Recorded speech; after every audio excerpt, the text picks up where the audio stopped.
বিসমিল্লাহির রহমানির রহিম। আমার হাতে আপনারা দেখতে পাচ্ছেন একটি ব্যাংক রয়েছে। এই ব্যাংকে লম্বা সময় ধরে আমি টাকা রাখি, 5 টাকা 10 টাকা, মনে করেন 100 500 1000 পর্যন্ত।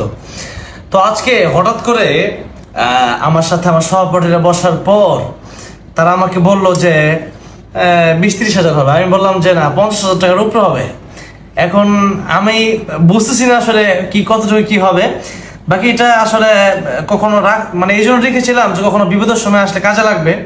বাট আজকে ব্যাংকটা ভাঙতে মন যাচ্ছে, এই জন্য সামনে ঈদ, টুকটাক কিছু টাকা অনেকে দেওয়া দরকার, তো সেই জন্য ভাঙতেছি। আপনার দোয়া করে বেশি বেশি থাকে। আল্লাহর নাম নিয়ে শুরু করতেছি। বিসমিল্লাহির রহমানির রহিম। না রে, বিসমিল্লাহির রহমানির রহিম।